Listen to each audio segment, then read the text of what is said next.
साल 1950 का यह एक चौंकाने वाला किस्सा रानी बाजार का है। यहाँ राम प्रकाश रहता था, जिसकी बेटी को 5 साल की उम्र में कैंसर हो गया। कई डॉक्टरों को दिखाने और इलाज कराने पर भी उसमें किसी तरह का सुधार नजर नहीं आया। होते होते एक रात कैंसर ने उसकी जान ले ली। उस बच्ची की जान रात को करीब 1 बजे गई थी। उसी रात को पास के ही एक गांव की महिला मोहिनी को एक ट्रक ने टक्कर मार दी थी। मोहिनी के परिवार वालों ने पूरी विधि के साथ उसे अंतिम विदाई दी। अब बच्चे के परिवार वाले भी उसे दफनाने के लिए जंगल की तरफ निकले। जंगल जाते समय अचानक से उस लड़की के शरीर में हलचल हुई। सभी हैरान हो गए कि मृत लड़की का शरीर कैसे हिल रहा है।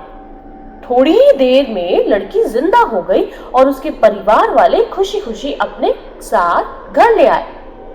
किसी को इस बात की भनक नहीं थी कि उस लड़की के अंदर उसी रात ट्रक से टकराने वाली मोहिनी की आत्मा घुस गई थी।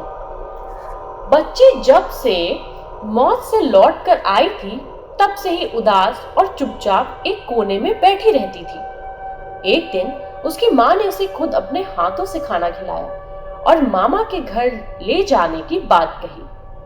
खाना खिलाकर उसे अच्छे से तैयार करके वो अपने मायके ले गई। रास्ते में वो बच्ची जैसे ही ट्रक के हादसे वाली जगह पहुंची तो उसने अपनी माँ को कहा, इधर मेरा गांव है। माँ ने उसकी बातों पर बिल्कुल गौर नहीं किया और उस बात को हंसी में टाल दिया।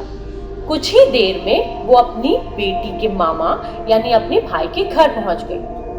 1-2 दिन बाद मामा जी के घर के आसपास ही बच्ची के अंदर घुसी मोहिनी को अपनी पड़ोसन सिमरन दिखी। उसने जोर से उसे नाम से पुकारा। सिमरन ने पलटकर देखा तो एक छोटी बच्ची थी। उसे बड़ी हैरानी हुई कि उस लड़की को मेरा नाम कैसे पता है। तभी मोहिनी ने अपने साथ बीती सारी बातें उसे बता दी। उसने कहा कि मेरे परिवार वालों ने मेरी मौत से ही पहले मुझे जला दिया था, इसलिए मेरी आत्मा भटक रही है। उसी दिन इस बच्चे की भी मौत हो गई थी तो मैं इसके शरीर में घुस गई।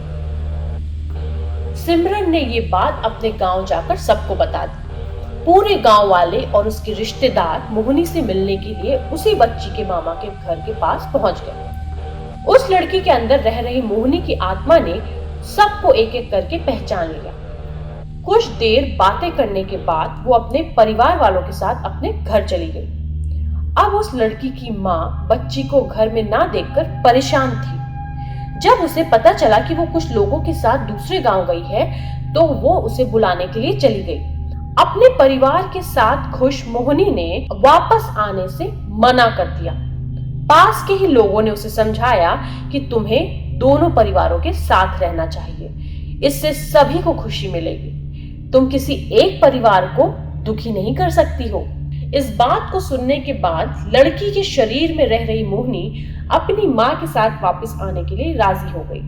अब वो दोनों परिवारों के साथ खुशी खुशी रहने लगी। इस कहानी से हमें सीख मिलती है कि जल्दबाजी में किया गया कार्य अधूरा रह जाता है, इसलिए कोई भी कार्य करने से पहले उसे अच्छे से देख परख लेना चाहिए।